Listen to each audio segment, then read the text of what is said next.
So now we continue our journey of the reflection of light and previous lecture में हमने पढ़ा था कि image formation by concave mirror.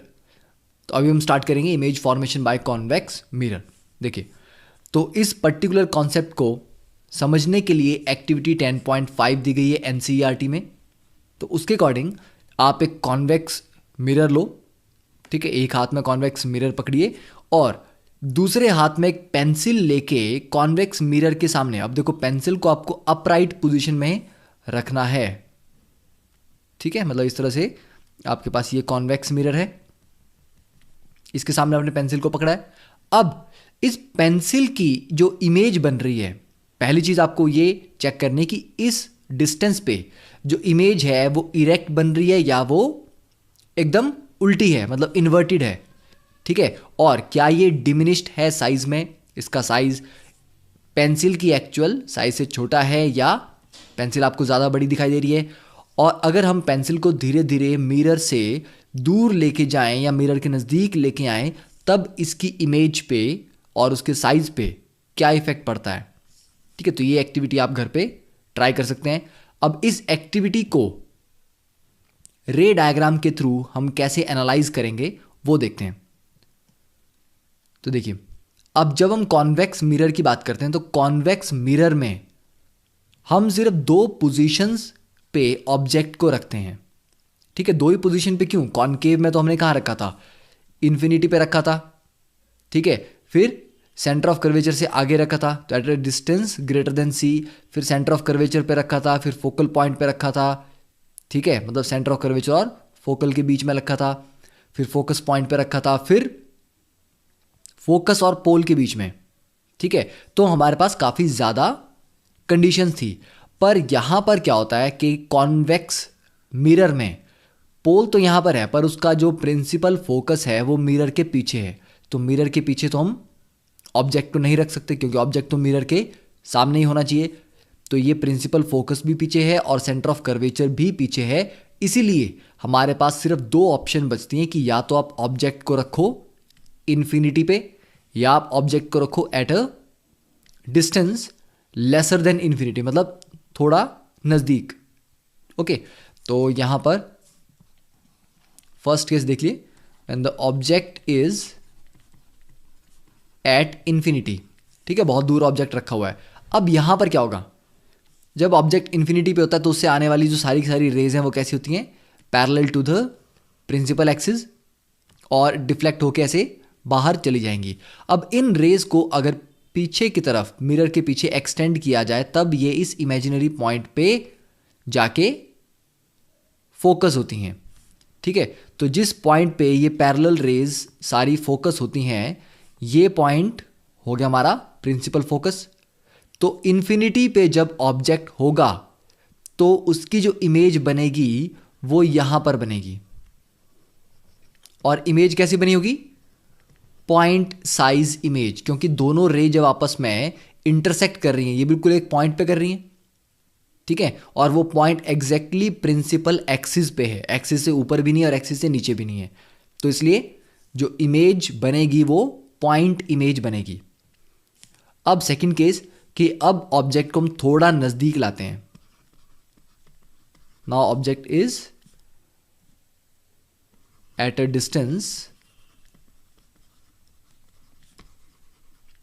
Lesser than infinity, ठीक है। अब सेकंड केस में क्या होगा? यहां पर ये हमारा ऑब्जेक्ट है और ये इसकी हाइट ले लेते हैं, this is the height h, ठीक है। अब ए पॉइंट मतलब ऑब्जेक्ट का जो टॉप है, यहां से कौन कौन सी रेज मैंने आपको कहा था आप डाल सकते हैं? एक रे तो हम डाल सकते हैं बिल्कुल parallel to the principal axis, ये रे इस तरह से यहां पर रिफ्लेक्ट होकर बाहर जा रही है, और इसको जब आप पीछे एक्सटेंड करते हैं तो ये इस डॉटेड लाइन में आप देख सकते हैं।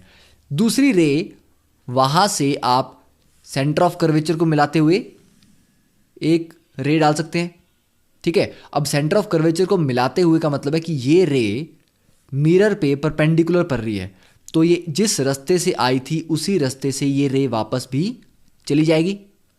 पर अगर इसको हम मिरर के पीछे एक्सटेंड करते हैं तो ये इस तरह से जाएगी। और एक और रे पॉसिबल है, दैट इज कि अगर आप प्रिंसिपल फोकस को मिलाते हुए रे को लाते हैं, तो अगर आप प्रिंसिपल फोकस को मिलाते हुए लाएंगे तो भी क्या होगा, रे पैरेलल जाती है, ठीक है। और ये पैरेलल रे को अगर आप पीछे की तरफ एक्सटेंड कर देंगे तो ये फिर से यही मिलेगी। तो तीनों पॉसिबिलिटीज हैं, आप पैरेलल रख सकते हैं प्रिंसिपल एक्सिस के, सेंटर ऑफ कर्वेचर को मिलाते हुए एक रे ले जा सकते हैं, और एक प्रिंसिपल फोकस को मिलाते हुए रे ले जा सकते हैं जो कि रिफ्लेक्ट होके पैरेलल वापस आ जाती है, ठीक है। तो ये डिफरेंट डिफरेंट केसेस थे। अब इन केसेस में हम देख सकते हैं कि जो रे आपस में इंटरसेक्ट हो रही हैं वो इस पॉइंट पे हो रही हैं, और ये पॉइंट प्रिंसिपल एक्सिस से थोड़ा ऊपर है। तो मतलब प्रिंसिपल एक्सिस से लेके इस पॉइंट तक का जो डिस्टेंस है, ये डिस्टेंस आपको इमेज की हाइट दे रहा है। तो ये जो डिस्टेंस है इसको हम h डैश लिख सकते हैं, that is the height of the image. अब ये इमेज कैसी बन रही है, ए यहां पर भी प्रिंसिपल एक्सिस से ऊपर है, यहां पर जो a डैश बना इमेज का ये भी प्रिंसिपल एक्सिस से ऊपर है। तो इसका मतलब इमेज कैसी है, इरेक्ट। रियल है या इमेजिनरी है? अब जहां पर इमेज बन रही है, क्या रियलिटी में वहां पर लाइट की रेज आपस में इंटरसेक्ट कर रही हैं या आपने इमेजिनरी लाइंस पे उसको बनाया है? तो हम देख सकते हैं ये डॉटेड लाइंस पे आया, मतलब ये इमेजिनरी लाइंस के थ्रू ये इमेज बन रही है। तो ये वर्चुअल इमेज है, तो इरेक्ट भी है, वर्चुअल भी। और कैसी है, ए बी से उसकी हाइट कम है, तो मतलब डिमिनिश्ड भी है, ठीक है। तो वर्चुअल, इरेक्ट एंड डिमिनिश्ड, तो यही दो पोजीशंस हैं हमारे पास कॉन्वेक्स मिरर को स्टडी करने के लिए। तो अब इन दोनों रिजल्ट्स को जब इस टेबल में हम ऑब्जर्व करेंगे, फर्स्ट इज कि इन्फिनिटी पे हमने ऑब्जेक्ट को रखा था, तो इमेज प्रिंसिपल फोकस पे बन रही है बिहाइंड द मिरर, और मिरर के पीछे बनेगी इसलिए वर्चुअल होगी और इरेक्ट होगी। और इन्फिनिटी से दोनों लाइंस जब आ रही थी तो वो एक ही पॉइंट पे, मतलब प्रिंसिपल एक्सिस पे जाके इंटरसेक्ट हो रही थी। तो प्रिंसिपल एक्सिस से ऊपर भी नहीं नीचे भी नहीं, तो point size diminished, highly diminished, मतलब पॉइंट साइज इमेज बनती है। और जब इन्फिनिटी और पोल के बीच में रखते हैं तो इमेज क्या बनती है, पोल और प्रिंसिपल फोकस के बीच में, मतलब ये पोल और प्रिंसिपल फोकस के बीच में इमेज बन रही है, और इसका साइज भी छोटा है, एच डैश जो है वो छोटा है, और ये वर्चुअल है और इरेक्ट है। तो ये चीज़ें आपको याद नहीं रखनी है, बट आपको ये प्रैक्टिस करनी है ज़्यादा से ज़्यादा रे डायग्राम, ताकि आप माइंड में इन चीज़ों को फिर से विजुलाइज कर सकें कि यस इस केस में रेज इस तरह से आएंगी तो ये होगा, ठीक है। तो ट्राई करनी है कि ये सारे जो दोनों कॉनकेव और कॉन्वेक्स मिरर के केसेस हैं, इनको टेबल को अच्छी तरह से पढ़ें, लिखें, रे डायग्राम प्रैक्टिस करें और उसको माइंड में रखें। नेक्स्ट इज, अब एक्टिविटी 10.6 है। देखिए एक्टिविटी, इसका पर्पस क्या है, अब हमने कॉनकेव मिरर भी पढ़ लिया, कॉन्वेक्स भी पढ़ लिया, प्लेन मिरर तो आपने पहले पढ़ा हुआ है।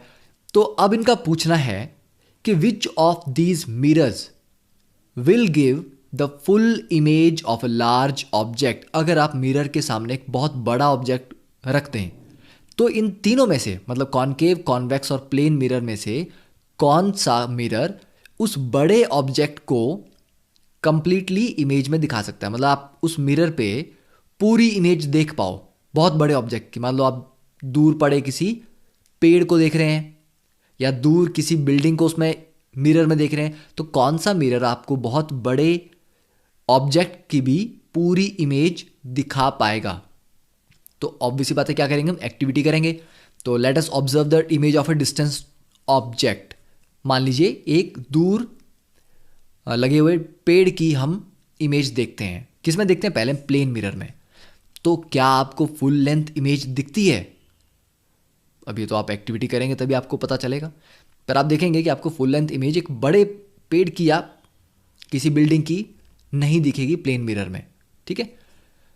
Try with plane mirrors of different sizes. हाँ, थोड़े डिफरेंट साइजेस लेंगे तब भी नहीं, उतना ज़्यादा इजीली पॉसिबल नहीं होगा। Did you see the entire object in the image? अब ये तो आप अलग अलग साइज के प्लेन मिरर लेके ट्राई करेंगे। Now try with plane mirrors of different sizes. तो अलग अलग साइज के, कोई छोटा प्लेन मिरर ले लिया, फिर एक बड़ा, फिर उससे बड़ा, तो आप ट्राई कर सकते हैं, ठीक है। And then repeat this activity with a concave mirror.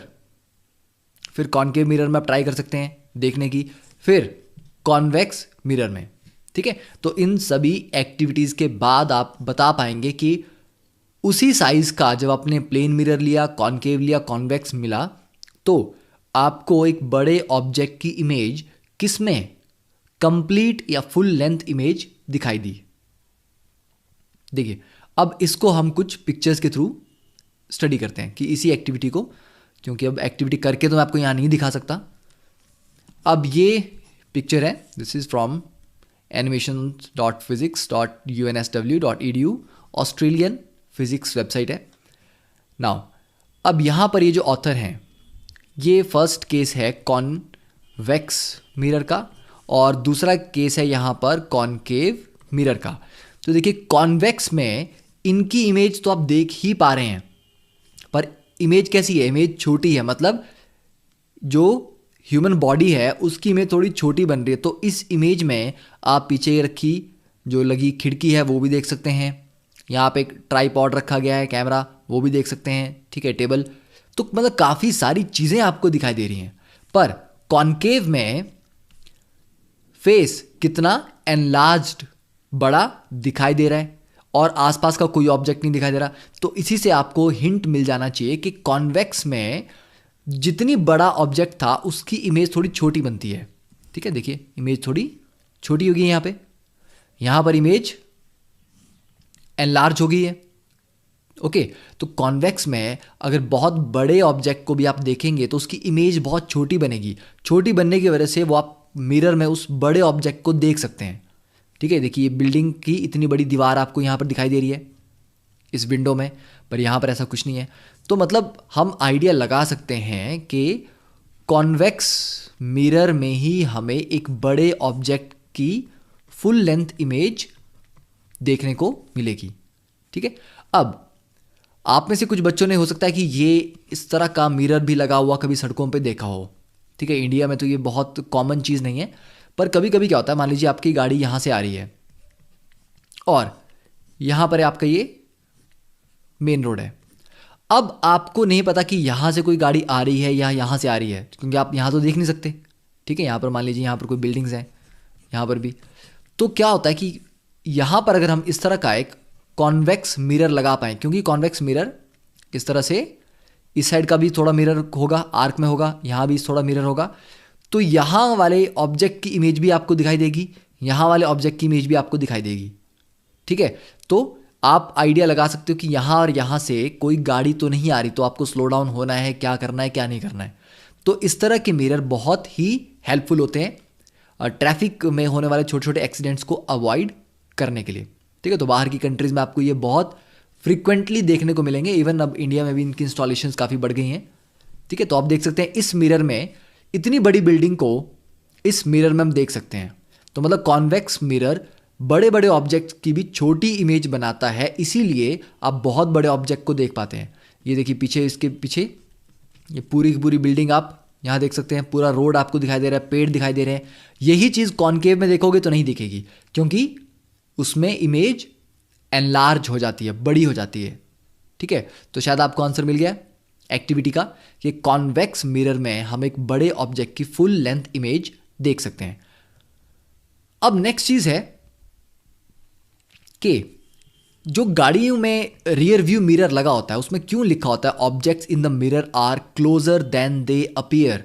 मतलब आपको लग रहा है कि गाड़ी जो पीछे आपके है वो बहुत दूर है, पर रियलिटी में वो उतनी दूर नहीं है, ठीक है। मतलब they are closer than they appear. जो गाड़ी आपको लगता है कि 20 मीटर पीछे है, वो हो सकता है 12 या 15 मीटर ही पीछे हो। तो ऑब्जेक्ट आपको लगते हैं कि बहुत पीछे हैं, उतने पीछे होते नहीं।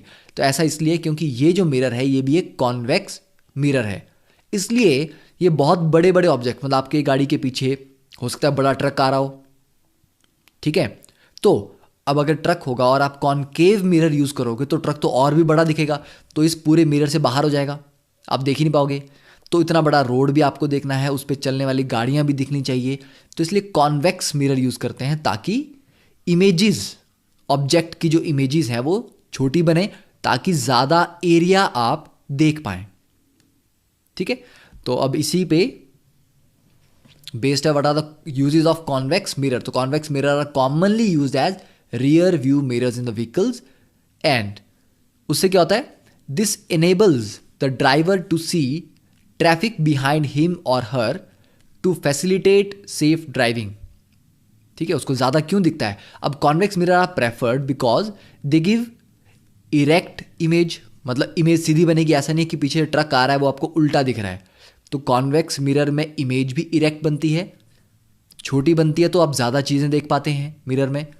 ठीक है, और एक वाइड फील्ड ऑफ व्यू होता है, ज़्यादा एरिया वो कवर करते हैं क्योंकि वो आउटवर्ड उनका कर्वेचर होता है। ठीक है, तो this enables the driver to view much larger area than would be possible with a plane mirror. तो ये इसका मेन यूज़ है। बाकी आप ये भी बता सकते हैं जो हमने यूज़ यहाँ पे पढ़ा कि टी जंक्शंस पे भी इसको यूज़ किया जाता है रोड्स में। अब next is define the principal focus of a concave mirror.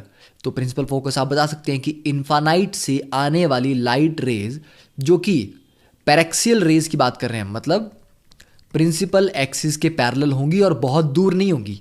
ठीक है, वो जिस पॉइंट पे आके फोकस होती हैं उसको बोलते हैं प्रिंसिपल फोकस। और कॉनकेव मिरर के लिए वो प्रिंसिपल फोकस कहाँ होता है? कॉनकेव मिरर इस तरह का होता है। ठीक है, तो इन्फानाइट से जो लाइट आएगी वो मिरर के आगे फोकस होती है। ठीक है, तो ये पहला पार्ट हो गया। अब second is the radius of curvature of a spherical mirror is 20 centimetre. तो रेडियस दिया है आपको 20 सेंटीमीटर। फोकल लेंथ कितनी है? अब हमने पढ़ा है कि रेडियस ऑफ कर्वेचर क्या होता है? Twice of focal length. तो फोकल लेंथ मतलब 20 इज इक्वल टू 2f। तो f की वैल्यू यहां पर कितनी आ जाएगी? f हो जाएगा यहां पर 10 centimetre. Third is name a mirror that can give an erect and enlarged image of an object. तो इरेक्ट आपको सीधी भी चाहिए इमेज और एनलार्ज्ड चाहिए, बड़ी इमेज चाहिए।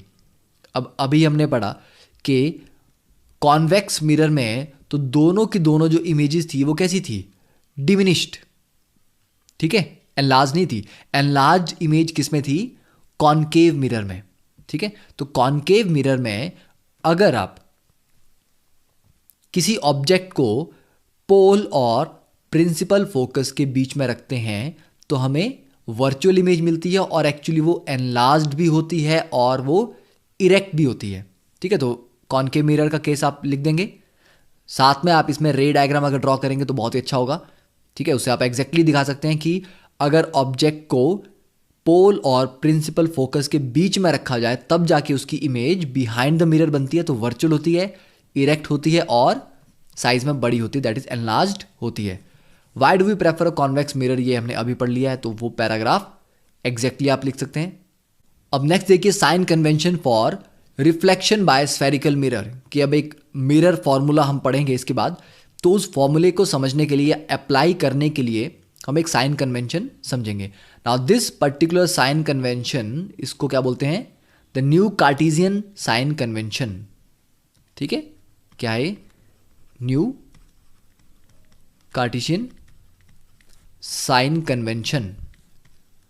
तो इसमें यह बताया गया है कि आपको जब डिस्टेंस लेने हैं तो किस पॉइंट को रेफरेंस मान के लेने हैं। तो पोल को हम यहां पर ओरिजिन मानते हैं। ठीक है, पोल इज द ओरिजिन। अब ओरिजिन से ये जो आपका प्रिंसिपल एक्सिस है, प्रिंसिपल एक्सिस, ये जो लेफ्ट में आप जाएंगे तो ये नेगेटिव माना जाएगा, राइट में जाएंगे तो ये पॉजिटिव माना जाएगा। ठीक है, तो पोल आपका ओरिजिन आ गया और प्रिंसिपल एक्सिस में लेफ्ट चलेंगे तो नेगेटिव लिया जाएगा डिस्टेंस, राइट जाएंगे तो डिस्टेंस पॉजिटिव लिया जाएगा। वैसे ही वर्टिकली ऊपर जाते हैं तो ऊपर वाला डिस्टेंस पॉजिटिव लिया जाएगा और नीचे वाला डिस्टेंस नेगेटिव लिया जाएगा। ठीक है, लिखा गया हाइट अपवर्ड्स इज पॉजिटिव और हाइट नीचे की तरफ होगी तो वो नेगेटिव ली जाएगी। तो ये हमारा साइन कन्वेंशन है, सिंपल। ठीक है, तो ज़्यादा कॉम्प्लिकेटेड तो बिल्कुल भी नहीं है। तो ऊपर जाएंगे तो पॉजिटिव है, नीचे आएंगे तो नेगेटिव है, लेफ्ट में रहेंगे तो ये सारा पॉजिटिव लेंथ है, राइट में रहेंगे, सॉरी लेफ्ट में रहेंगे तो ये सारी लेंथ नेगेटिव है, राइट में रहेंगे तो ये सारी लेंथ पॉजिटिव है। ठीक है, तो ये साइन कन्वेंशन आपने याद रखनी है। अब इसको अप्लाई करेंगे हम इन द मिरर फॉर्मूला। देखिए, अब जब भी स्फेरिकल मिरर से की बात होती है, हमें यह बताना होता है कि ऑब्जेक्ट को अगर हमने इतने डिस्टेंस पे रखा है और मिरर की फोकल लेंथ इतनी है तो इमेज कहाँ बनेगी। या मान लीजिए कि हम इमेज को इतने डिस्टेंस पे बनाना चाहते हैं, फोकल लेंथ इतनी है, तो ऑब्जेक्ट को कहाँ रखें। तो मतलब ऑब्जेक्ट की लोकेशन, इमेज की लोकेशन और फोकल लेंथ, इन तीनों के बीच में क्या रिलेशन आता है, that is called a mirror formula. ठीक है, तो इसमें हम तीन चीजें पढ़ेंगे। First is object distance. तो ये क्या हो गया, ये हो गया distance of object from the pole.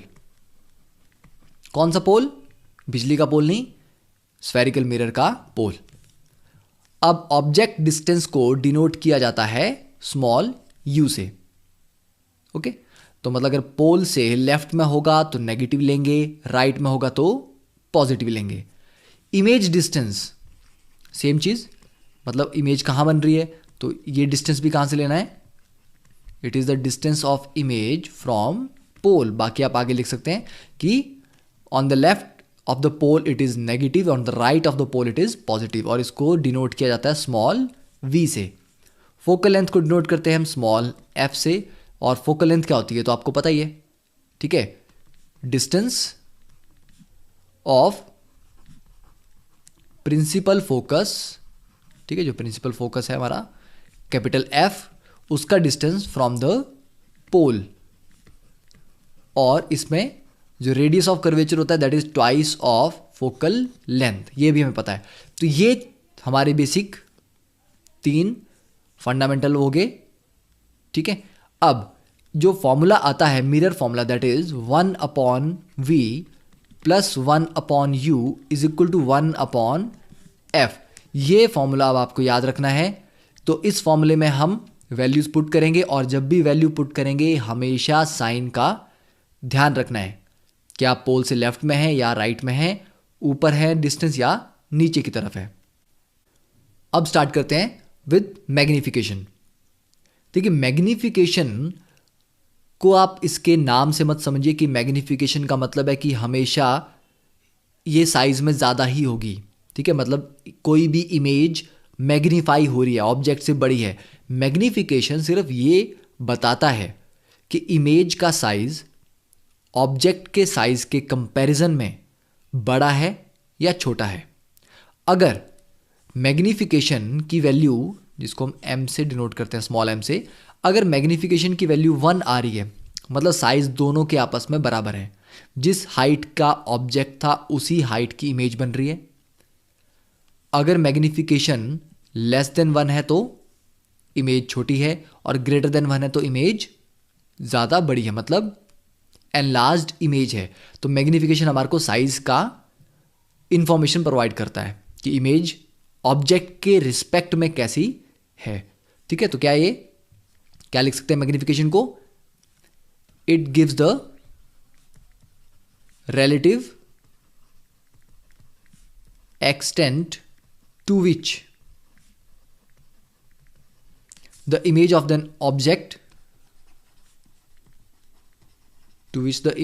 of an object is magnified with respect to the object size. ठीक है, तो this is denoted by small m, और ये होता है हाइट ऑफ इमेज। तो इमेज को प्रीवियस एग्जांपल में मैंने किससे डिनोट किया था, h डैश से, उसकी हाइट को, divided by height of object, जिसको हम h से डिनोट करते हैं। ठीक है, तो सिंपली आ गया h डैश अपॉन h। अब जब आपकी मैग्निफिकेशन 1 हो, then both have same size, same height। ठीक है, हाइट भी सेम होगी तो साइज भी सेम होगा। जब मैग्निफिकेशन ग्रेटर देन 1 है तो हम बोलते हैं कि इमेज इज एनलार्ज्ड। जब लेस देन 1 होगी तो इमेज इज डिमिनिश्ड। तो ये 3 मेन हमारे क्राइटेरिया यहाँ पर आ गए। अब इसके साथ एक और फॉर्मूला है हमारे पास मैग्निफिकेशन को लिखने का कि मैग्निफिकेशन इज ऑल्सो -v/u। ठीक है, तो आप इसको ऐसे भी याद कर सकते हैं कि माइनस, अब v क्या होता है, distance of the image, u is the distance of the object, तो ये नेगेटिव साइन रखना है। अब इसमें साइन की बहुत इंपॉर्टेंस है। अगर आपका साइन नेगेटिव आता है या पॉजिटिव आता है, क्योंकि देखिए हाइट ऑफ इमेज होगी, अब अगर ये हमारी प्रिंसिपल एक्सिस है, ठीक है, मान लीजिए ये हमारी प्रिंसिपल एक्सिस है। अब इमेज अगर नीचे की तरफ बन रही है, मतलब इन्वर्टेड इमेज है, तो इसकी हाइट जो h डैश होगी उसको क्या लिखेंगे हम, माइनस लिखेंगे। मान लीजिए ये नीचे की तरफ 10 सेंटीमीटर है, तो मैं इसको -10 सेंटीमीटर लिखूंगा। अगर हाइट प्रिंसिपल एक्सिस से ऊपर है 10 सेंटीमीटर, तो ये +10 सेंटीमीटर लिखे जाएंगे। तो ये हमेशा ध्यान रखना है कि यहाँ पर जो हाइट होगी h और h डैश, इनमें भी साइन बहुत इंपॉर्टेंट है।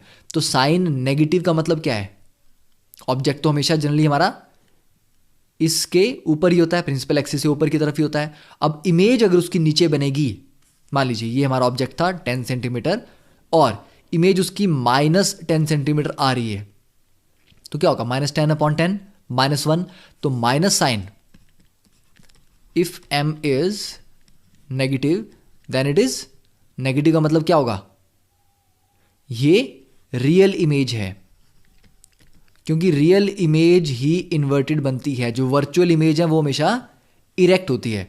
और m अगर आपके पास पॉजिटिव आ रहा है, मतलब इमेज भी प्रिंसिपल एक्सिस से ऊपर की तरफ बन रही है, तो मतलब कौन सी इमेज है, वर्चुअल इमेज। तो ये m के साइन पे भी ध्यान देना है, ठीक है, कि m इज पॉजिटिव तो मतलब वर्चुअल है, नेगेटिव है तो रियल है, और 1 <1 > 1 से आपको साइज की इंफॉर्मेशन मिलती है। अब इन सारी इंफॉर्मेशन को हम यूज करेंगे इन 2 सॉल्व्ड एग्जांपल्स ऑफ एनसीईआरटी। ठीक है, सॉल्व्ड एग्जांपल है, आप आराम से इसको बुक में भी पढ़ सकते हैं। अब देखिए, first one is a convex mirror used for a rear view on an automobile has a radius of curvature. तो रेडियस ऑफ कर्वेचर दिया है, तो यहां से आप फोकल लेंथ निकाल सकते हैं, r = 2f, ठीक है, और कॉन्वेक्स मिरर है, तो ये कॉन्वेक्स मिरर हमारे पास आ गया। ये हमारी प्रिंसिपल एक्सिस होगी और ये हमारा पोल। अब r दिया गया है 3.00 मीटर, तो फोकल लेंथ कितनी हो जाएगी, 1.50 मीटर, ठीक है। और कॉन्वेक्स मिरर में r कहाँ आता है, रेडियस ऑफ कर्वेचर, मान लीजिए यहाँ पर ये आपका सेंटर ऑफ कर्वेचर है, तो ये जो r आएगा ये कितना आएगा, प्लस 3.00 मीटर, ठीक है, क्योंकि पोल से राइट डायरेक्शन में है तो ये पॉजिटिव क्वांटिटी आएगी। और फोकल लेंथ इसका मिडवे, यहाँ पर ये प्रिंसिपल फोकस है, तो ये डिस्टेंस कितना लिया जाएगा, +1.50 मीटर्स। और जो ऑब्जेक्ट होगा वो कहीं यहाँ पे, इफ अ बस, ऑब्जेक्ट यहाँ पर क्या है, बस, if a bus is located at 5 metre from the mirror, अब मिरर के आगे ही होगी, क्योंकि मिरर तो ये कॉन्वेक्स है तो इसके आगे होगी बस। तो यहाँ से मान लीजिए 3 मीटर तो होता है, तो ये है, एंड दिस डिस्टेंस इज,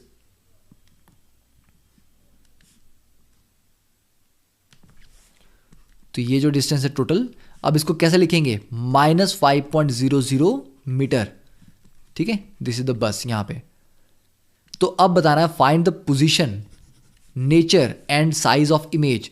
तो पहली बात आपको पता है कि कॉन्वेक्स मिरर में जो इमेज बनती है वो कहाँ बनती है, बिहाइंड द मिरर, वर्चुअल बनती है, इरेक्ट बनती है। अब साइज का पता करना है, तो सिंपल हम क्या करेंगे, यहाँ पर मिरर फॉर्मूला यूज करेंगे, ठीक है।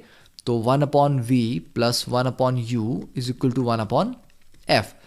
तो v की वैल्यू अननोन है, u की वैल्यू कितनी है, -5.00 मीटर, f की वैल्यू भी पता है, तो पुट करेंगे यहाँ पे, ठीक है। तो 1/v + 1/-5 इज इक्वल टू 1/1.5। तो इसको जब आप सॉल्व करेंगे, on solving we get, solve करने के बाद v की वैल्यू आ रही है +1.15 मीटर, तो v पॉजिटिव आ रहा है। पॉजिटिव का मतलब क्या है, पोल से पीछे बन रहा है राइट साइड में, तो इससे हमें क्या कंफर्म हो रहा है कि वर्चुअल इमेज, ठीक है, तो वर्चुअल इमेज हो गया। और अब वर्चुअल बनेगी तो ये इरेक्ट होगी कि नहीं होगी, ये भी इंपॉर्टेंट है, ठीक है। और एक चीज का आपने यहां ध्यान में रखना है, यहां पर शायद मैं भूल गया बताना आपको कि m जब नेगेटिव था तो इमेज रियल थी और रियल के साथ इन्वर्टेड थी, तो मेन रीजन जो नेगेटिव साइन का था वो इन्वर्टेड इमेज था। और जब m पॉजिटिव है तो वर्चुअल तो है, वर्चुअल के साथ वो इरेक्ट है, ठीक है। तो m के साइन से हमारे को वर्चुअल रियल का तो पता थोड़ा चलता है, पर साथ में इन्वर्टेड और इरेक्ट का भी पता चलता है। तो यहां पर हमारे पास इमेज का डिस्टेंस आ गया। अब नेक्स्ट हमें पता करना है कि ये इरेक्ट है कैसी है, ठीक है। पोजीशन हमने बता दी, नेचर मैग्निफिकेशन से पता चलेगी, तो मैग्निफिकेशन कैलकुलेट कर लेते हैं, m is equal to h-h। अब हाइट ऑफ बस तो आपको पता नहीं है, हमें क्या दिया गया है, -v/u भी तो फॉर्मूला है, इसको भी यूज कर सकते हैं। तो -1.15 अपॉन 5.00, ठीक है। तो ये जो u की वैल्यू है ये ऑलरेडी माइनस है, v की वैल्यू पॉजिटिव है, तो आ जाएगा +0.23 मैग्निफिकेशन। तो magnification is less than 1, less than 1 का मतलब कैसा है, diminished. And m is positive, positive का मतलब कैसा है, इरेक्ट है, ठीक है। और वर्चुअल तो है, क्योंकि इरेक्ट होगी तो वर्चुअल भी होगी इमेज, तो ये हम बता सकते हैं कि m लेस देन 1 है तो डिमिनिश्ड है, इरेक्ट है और वर्चुअल है, ठीक है। तो मतलब जहां पर बस का साइज 100 था उसके रिस्पेक्ट में इसका साइज 23 है, या बस का साइज अगर 1 था तो उसका साइज उसके कंपैरिजन में 0.23 है। अब next solve example, an object 4 centimetre in size is placed at 25 centimetre in front of a concave mirror. तो ये आ गया कॉनकेव मिरर,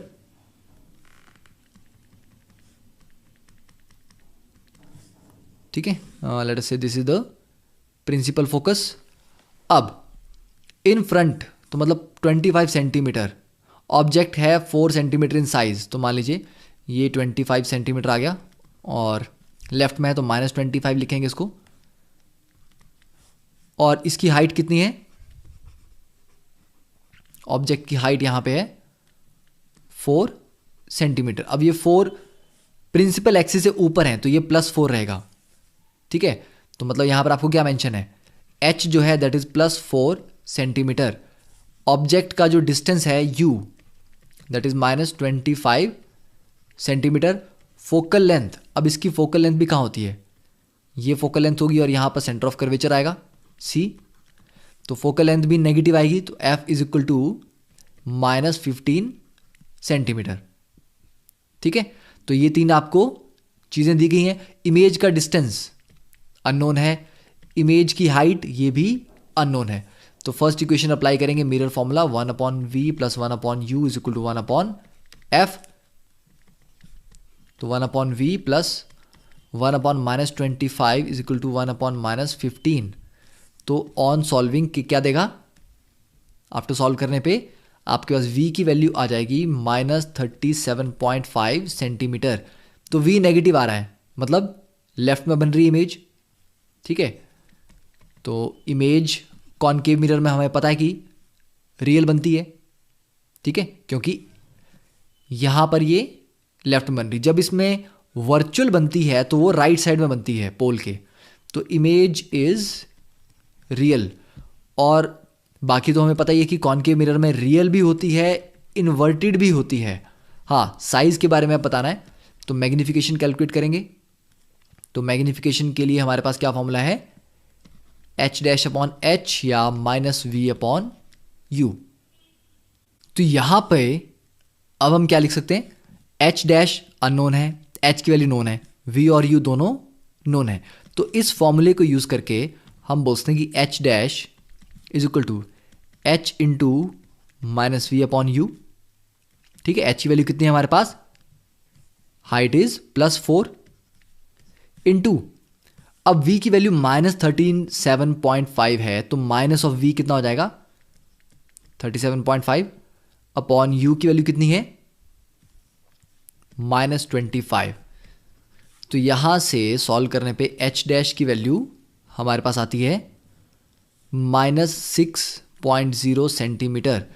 तो जो इमेज का ऑब्जेक्ट का जो साइज था, ठीक है, यहां पर ऑब्जेक्ट का साइज +4 था और जो हाइट है इमेज की वो -6 है, मतलब वो नीचे बन रही है प्रिंसिपल एक्सिस से और साइज में बड़ी बन रही है, 4 सेंटीमीटर की जगह 6 सेंटीमीटर। तो इससे कंफर्म होता है कि इमेज इज एनलार्ज्ड। ठीक है, तो एनलार्ज्ड है, रियल है और कैसी है, इट इज इन्वर्टेड। अब कुछ बच्चों को यह भी डाउट आता है कि ये क्या मतलब है इस क्वेश्चन का, कि at what distance from the mirror should a screen be place in order to obtain a sharp image. कि सर तो कुछ और ही सॉल्व कर रहे हैं, यहाँ पर तो कुछ और पूछा गया है, कि यहाँ पूछा है कि मिरर से कितने डिस्टेंस पे एक स्क्रीन रखेंगे शार्प इमेज मिले। अरे सीधी सी बात है, इमेज बनेगी कहाँ, इस डिस्टेंस पे, v डिस्टेंस पे। तो इमेज बन रही है 37.5 सेंटीमीटर फ्रॉम द लेफ्ट। ठीक है, तो ये 25 सेंटीमीटर है, तो मतलब कुछ यहां पर जाके इमेज बन रही होगी, कुछ इस तरह से। ये डिस्टेंस होगा -37.5 सेंटीमीटर। तो यहां इमेज बन रही है, तो जहां पर इमेज एक्चुअली बन रही है वहीं पर स्क्रीन को रखोगे तभी तो शार्प होगी। स्क्रीन आगे रहेगी पीछे रहेगी तो ब्लर्ड इमेज आएगी। तो क्वेश्चन का मतलब वही है कि इनको ये v डिस्टेंस की वैल्यू निकालनी है। हाँ, पूछा किस तरीके से ये डिफरेंट है। तो यही तरीका है कि कॉम्पिटिटिव एग्जाम में भी क्वेश्चन में जो इंफॉर्मेशन पूछी गई होती है वो तो सेम होती है, पर किस तरीके से पूछी जाती है वो हमेशा इंग्लिश में बच्चे को कंफ्यूज करते हैं। ठीक है, so that completes today's topic. अब ये कुछ 2 क्वेश्चंस हैं, इनको आप घर पे प्रैक्टिस कर सकते हैं। तो नेक्स्ट क्लास में we will see the solutions of these 2 questions and start with the refraction of light.